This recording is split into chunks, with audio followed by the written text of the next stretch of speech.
Hello दोस्तों, नमस्कार। आपका वीरू सर जीएस क्लासेस में स्वागत है। करंट की बेहतरीन सीरीज में हम आपके सामने हाजिर हो चुके हैं। बहुत बेहतरीन प्रश्नों के साथ आज के आपके सामने आए हैं। इतने बेहतरीन प्रश्न होंगे, सभी लोग इनको नोट करेंगे और जानकारी बहुत महत्वपूर्ण होगी। आप लोगों को कल लगातार मैसेज आए, कमेंट आए कि सर करंट की क्लास को क्वेश्चन भी पढ़ाया जाए और इसको कंटिन्यू किया जाए, तो हमने वही प्रयास किया और धीरे धीरे अब यही क्लास आपको सुबह मिलने लगेगी। ठीक है ना, सुबह भी मिलने लगेगी, बहुत जल्द प्रयास कर रहे हैं। तो आज करंट के इस क्लास में स्वागत है आपका। ये क्लास कैसी लग रही है कमेंट करके जरूर अपनी राय बताएं कि क्लास आपकी कैसी लगी, क्वेश्चन कैसे लगे। बहुत बेहतरीन प्रश्नों के साथ है। सबसे पहले प्रश्न पर चर्चा करें तो आज का सबसे महत्वपूर्ण प्रश्न यही है भैया की बात किया जाए तारागिरी युद्धपोत। तारागिरी युद्धपोत के बारे में बात किया जाए। तारागिरी युद्धपोत क्या है बच्चा, बड़ा चर्चा में था। तारागिरी युद्धपोत क्या हुआ, अभी आपकी नौसेना जो नेवी है उसने लॉन्च कर दिया है। तारागिरी युद्धपोत किसने लॉन्च किया है, नौसेना ने लॉन्च कर दिया है। अब कुछ बातें मैं आपको बता रहा हूं, समझना। पहली चीज तो तारागिरी युद्धपोत किसने लॉन्च किया, नौसेना ने लॉन्च किया। किस मिशन के द्वारा या किस प्रोजेक्ट के द्वारा, तो इसका नाम दिया गया है प्रोजेक्ट 17A। 17A जो प्रोजेक्ट है बच्चा, इसके द्वारा तीन युद्धपोत लॉन्च करना है। कितने, 3। और तीसरे नंबर का कौन है भैया, इससे पहले 2 लॉन्च हो चुके, ये तीसरे नंबर का है और इसका नाम क्या है, तारागिरी। तारागिरी युद्धपोत कौन से नंबर का है, तीसरे। किस प्रोजेक्ट के द्वारा लॉन्च किया जा रहा है बच्चा, प्रोजेक्ट कौन सा, 17A के द्वारा लॉन्च किया जा रहा। और कौन लॉन्च कर रही, नेवी। कहां से लॉन्च किया है बच्चा, तो कहां से लॉन्च किया है, मुंबई से। कहां से लॉन्च किया है, मुंबई से लॉन्च किया है। इस युद्धपोत का वजन कितना है, 3510 टन है। कितना है, 3510 टन है बच्चा। बात किया जाए लंबाई कितनी है, 49 मीटर है और चौड़ाई कितनी है, 17.8 मीटर है। और इसकी गति के बारे में बात करें, इसकी गति कितनी है, तो गति कितनी होगी, इसकी बताई गई है भैया, गति कितनी है, 28 समुद्री मील है। क्या है, 28 समुद्री मील। जब इसको किलोमीटर में कन्वर्ट करेंगे तो लगभग ये क्या होगी, 52 किलोमीटर प्रति घंटे की स्पीड होगी भैया, इतनी स्पीड होगी। तो ये भैया आपको गति के बाद, फिलहाल ये पॉइंट नहीं पूछे जाएंगे। पहला तो पूछा जाएगा तारागिरी युद्धपोत कौने नंबर का है, तीसरे। किस प्रोजेक्ट के द्वारा बना है, 17A के द्वारा बना। किसने लॉन्च किया, नेवी ने लॉन्च किया है बच्चा। बात किया जाए भैया ये कौन से नंबर का था, तो तीसरा युद्धपोत था। बोलो क्लियर हुआ कि नहीं हुआ। आगे और बातें आपको बताते हैं। और जो बच्चे नए जुड़े हैं इस चैनल पर उनको बता दूं कि आपको यदि इसी पीडीएफ चाहिए, यदि आपको ये पीडीएफ वगैरह चाहिए, क्लास की डिटेल चाहिए, तो आपको तुरंत मिलती रहेंगी। तो सभी लोगों से अनुरोध है कि टेलीग्राम पर जरूर जुड़ जाएं। आगे बात करें बच्चा, आगे बात करें तो ये तीसरे नंबर का युद्धपोत है, ये पहले ही बता चुका हूं, है ना। और बात किया जाए पहला कौन था, तो नीलगिरी था। पहला कौन था, नीलगिरी था। और दूसरा कौन था, उदयगिरी। कौन था, उदयगिरी। तो हमने कहा प्रोजेक्ट का नाम क्या है, 17A। क्या नाम है, 17A। इसके द्वारा कितने युद्धपोत लॉन्च किए गए, 3। नेवी लॉन्च कर रहे। पहले का नाम क्या है, नीलगिरी। क्या नाम है, नीलगिरी नाम है। और दूसरे का नाम क्या है, उदयगिरी। क्या नाम है, उदयगिरी। क्या नाम था, उदयगिरी। और तीसरे का नाम क्या है बच्चा, तीसरे का नाम क्या होगा, तारागिरी। क्या नाम है, तारागिरी। बोलो भाई क्लियर हुआ कि नहीं हुआ। तो तारागिरी कौन से नंबर का है, तीसरा। तो तीसरा युद्धपोत भी लॉन्च हो चुका है, नीलगिरी, उदयगिरी और तारागिरी। किस प्रोजेक्ट के द्वारा, 17A के द्वारा। किसने लॉन्च किया, नेवी। अब बात किया जाए जो नेवी है, अब नेवी के जो प्रमुख है, इनके प्रमुख जो है, नौसेना के प्रमुख है, इनका नाम क्या है, तो लिख लेना आर हरि कुमार। क्या नाम है, आर हरि कुमार है बच्चा। नौसेना प्रमुख कौन है, आर रवि कुमार है। बोलो भाई क्लियर हुआ कि नहीं हुआ, आर हरि कुमार है। बोलो क्लियर हुआ, आर हरि कुमार, नोट कर लेना। तो ये था पहला क्वेश्चन। आपको ये क्वेश्चन कैसा लगा, महत्वपूर्ण जानकारियों के साथ था आपके सामने, कैसा लगा कमेंट करके जरूर राय बताएं। अगले प्रश्न की ओर चलते हैं। बोलो भाई, सभी बच्चे बताते रहे क्लास आपको समझ में आ रही कि नहीं आ रही है भाई, है ना। आगे चलते हैं बच्चा, आगे चलते हैं, अगले क्वेश्चन की ओर चलते हैं। देखो बड़ा अच्छा प्रश्न आपके सामने आ गया है और क्वेश्चन भैया डिटेल में पूरी जानकारी है। क्वेश्चन के बारे में बात किया जाए, नागा मिर्ची। कौन सी मिर्ची है, नागा मिर्ची है। अब आप कहोगे कि नागा साधु तो सुने थे सर, मिर्ची कहां से आ गई, तो नागा मिर्ची भी है और बड़ा चर्चे में रहती है। नागा मिर्ची महोत्सव मनाया गया। नागा मिर्ची महोत्सव कहां मनाया गया, इस बात को आपको समझना होगा। नागा मिर्ची महोत्सव, नागा मिर्ची क्या मनाया गया, महोत्सव मनाया जा रहा है। ये कहां मनाया मनाया गया? नागालैंड, पहली बार मनाया जा रहा है। कहाँ मनाया जा रहा है? नागालैंड में मनाया जा रहा है। नागालैंड के लोग पता है अंग्रेजी बोलते हैं बच्चा, और सांप को पकड़ के ऐसे खा जाते हैं, समझे ना। तो नागा मिर्ची महोत्सव कहाँ मनाया जा रहा है? नाम से ही पता है कहाँ पर? नागालैंड। कहाँ मनाया जा रहा है? नागालैंड। ये जो नागा मिर्ची है इसको कहा जाता है किंग मिर्ची, मिर्चियों की क्या है? राजा है, मिर्चियों में राजा। सर्वश्रेष्ठ मिर्ची कौन है? यही है, नागा मिर्ची है। नागा मिर्ची को क्या बताया भैया? आपको पता होगा जीआई टैग। कौन सा टैग? GI tag. सबसे पहले यदि नागालैंड में किसी को जीआई टैग मिला था, इसी नागा मिर्ची को मिला था। और अभी हाल ही में आपको पता होगा, अभी हाल ही में जीआई टैग और मिला है, किसे? नागा खीरे को। कहा? नागा खीरा, याद होगा आपको। नागा खीरा कहाँ का था? नागालैंड, और उसको भी क्या मिला है? जीआई टैग मिला है, याद होगा भैया। तो नागा मिर्ची को क्या मिल चुका था? पहले से ही क्या मिल चुका है? नागा मिर्ची को पहले से क्या मिल चुका है? जीआई टैग मिल चुका है। नागालैंड के मुख्यमंत्री कौन है? नेफी रियो है। कौन है बच्चा? नेफी रियो साहब है, यहाँ के मुख्यमंत्री हैं, ठीक है ना। आगे बात करें, रेफिरियो साहब मुख्यमंत्री। और यहाँ की भैया बात करें कौन राज्यपाल कौन है, तो आपको पता होगा यहाँ के राज्यपाल कौन है? जगदीश मुखी साहब है। कौन है? जगदीश मुखी है। हाँ, रेफिरियो कौन है? यहाँ के मुख्यमंत्री है। तो ये हो गया नागा मिर्ची महोत्सव, नागा मिर्ची महोत्सव, समझे ना। किंग मिर्ची बोलेंगे, समझे। हाँ, चिली सॉस में यही पड़ती है भैया, आपको पता होगा। टमाटो सॉस नहीं, चिली सॉस कह रहा हूँ, समझे। जो कड़ू खाते हैं उनको यही मिर्ची खिला दो भैया, समझे। चलो आगे चलते हैं अगले प्रश्न की ओर, तीसरे प्रश्न की ओर चलते हैं। हाँ, बड़ा बेहतरीन प्रश्न होगा, एग्जाम में 100% छपेगा, 100% छपने वाला है। क्वेश्चन का नाम है क्या है? ओणम। कौन सा त्योहार है? ओणम। महाबली, राजा महाबली। बात किया जाए ओणम पर्व के बारे में। ओणम पर्व कहाँ मनाया गया? पहली चीज तो आपको पता होना चाहिए कि ये ओणम पर्व कहाँ मनाया गया है बच्चा। तो ये ओणम पर्व कहाँ मनाया गया है? ओणम पर्व मनाया गया है केरल का। कहाँ का है? ओणम पर्व कहाँ का है? केरल का है बच्चा। कहाँ का है? केरल। अब आपको पता होगा केरल के बारे में, तो केरल ये आपका यहाँ पर है। तो केरल का कौन सा त्योहार अभी हाल ही में मनाया गया है ना? 8 तारीख के दिन मनाया गया, 8 सितंबर को मनाया गया है। 8 सितंबर को मनाया गया कौन सा त्योहार? ओणम। और ये ओणम जब होता है ना, तो केरल के लोग अपने घरों में क्या बनाते हैं? रंगोली। क्या बनाते हैं? रंगोली बनाते हैं, डिजाइन करते हैं बढ़िया, आटा चावल की बढ़िया पीली हरी नीली करके। तो रंगोली, घरों में क्या बनाते हैं? रंगोली बनाते हैं बच्चा। दूसरी बात किया जाए, यह त्योहार किसकी याद में मनाया जाता है? राजा बलि। राक्षसों के राजा कौन थे? राजा बलि थे, उनकी याद में मनाया जाता है, राजा बलि की याद में मनाया जाता है। और इसी दिन नौकायान होता है। क्या होता है? नौकायान खेल होता है। आपको पता होगा यहाँ पर वेलिंगटन झील के बारे में सुना होगा। वेलिंगटन में क्या होता है? नौकायान।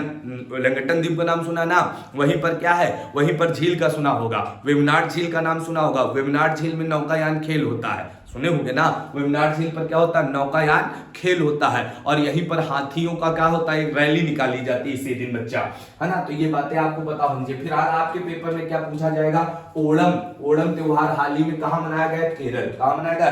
केरल। किससे जुड़ा है? राजा बलि से जुड़ा। दो बातें बड़ी इंपॉर्टेंट होगी। ओणम के मुख्यमंत्री कौन है?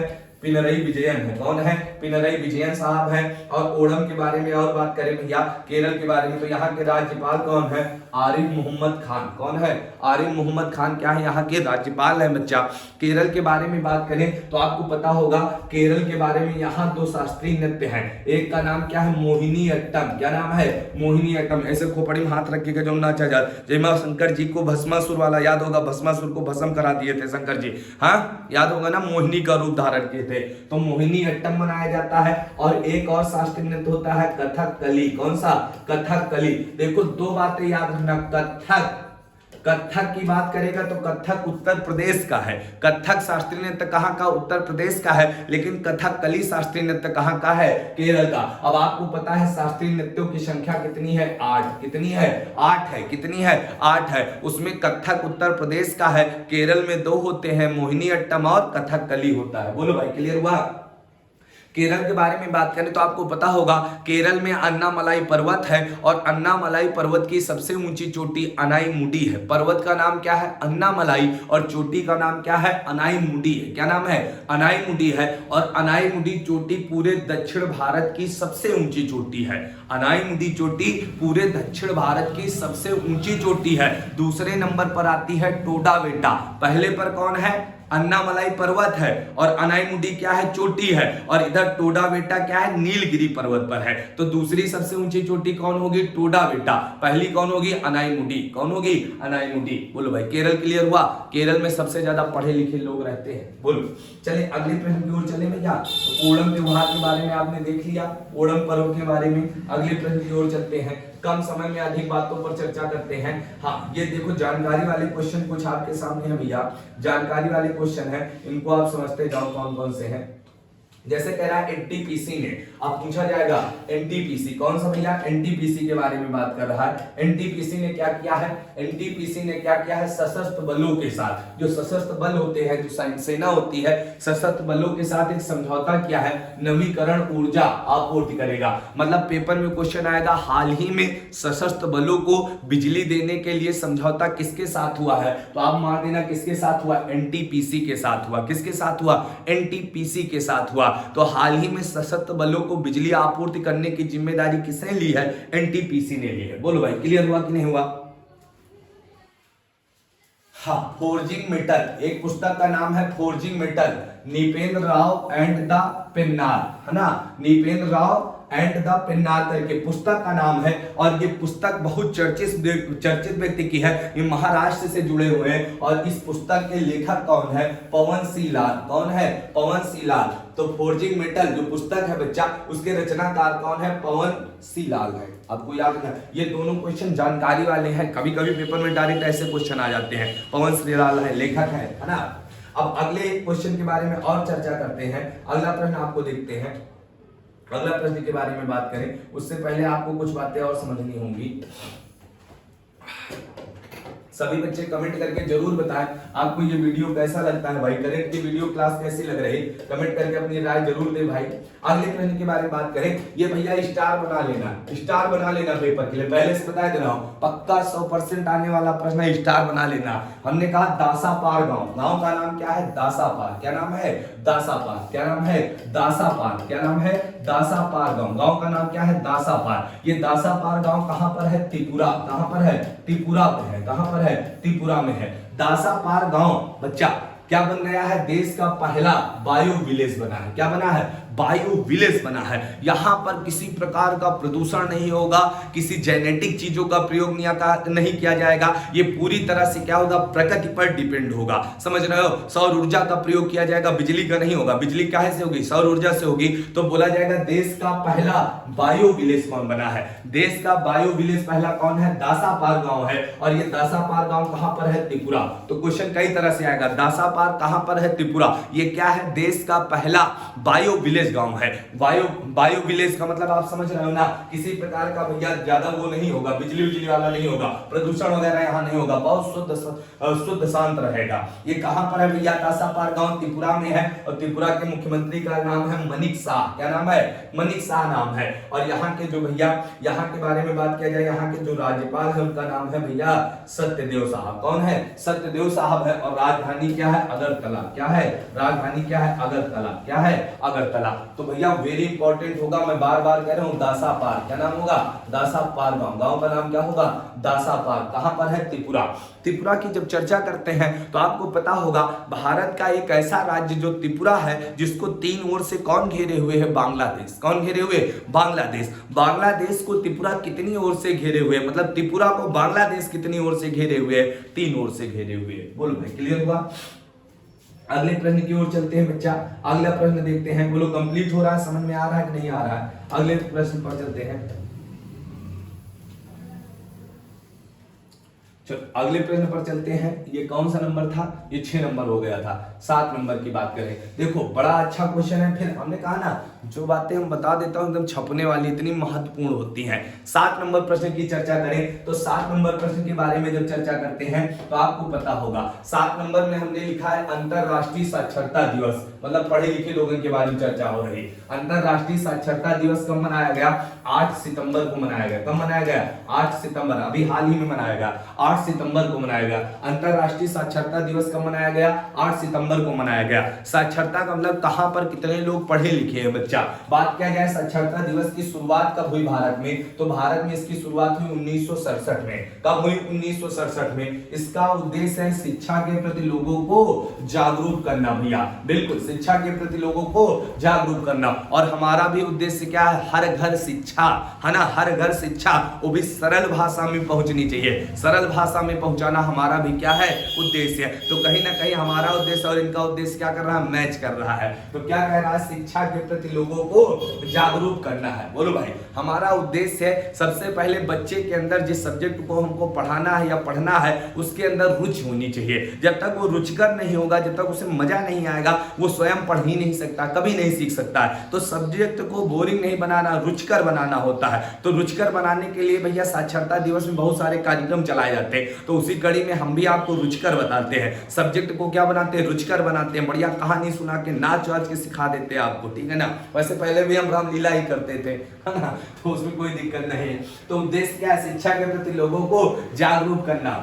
बात किया जाए सर्वाधिक साक्षरता वाला राज्य कौन सा है? हाँ, सर्वाधिक साक्षरता वाला देश कौन सा है? तो पूरी दुनिया में सबसे ज्यादा पढ़े लिखे लोग कहाँ हैं? फिनलैंड के हैं। और हमारे हिसाब से सबसे कम पढ़े लिखे लोगों के तो तुम कहीं का, आप बताओ दुनिया में सबसे कम पढ़े लिखे लोग कहाँ? कमेंट करके बता दीजिए। सबसे ज्यादा हम बता दें कहाँ के हैं? फिनलैंड के हैं। और भारत में बात करें तो भारत में सबसे ज्यादा साक्षरता वाला राज्य कौन है? केरल है। कौन है? केरल है। सबसे ज्यादा कहाँ के हैं? केरल में। सबसे ज्यादा कहाँ है? केरल में। सबसे ज्यादा पढ़े लिखे लोग भारत में कहाँ पर है? केरल में है। और बात किया जाए केरल के अलावा और अगली बात करेंगे भारत में बात किया जाए सबसे कम पढ़े लिखे लोग कहाँ के हैं या सबसे कम साक्षरता वाला राज्य कौन है? बिहार। सबसे कम कौन होगा? बिहार। और सबसे ज्यादा कौन होगा? केरल। लेकिन यहीं पर उत्तर प्रदेश की चर्चा कर ले। उत्तर प्रदेश में कहाँ के लोग सबसे ज्यादा पढ़े लिखे हैं? तो गौतम बुद्ध नगर है। उत्तर प्रदेश का कौन सा जिला साक्षरता में नंबर 1 पर है? तो कौन है? गौतम बुद्ध नगर है। और सबसे कम कौन पर होगा? तो श्रावस्ती होगा। कौन होगा?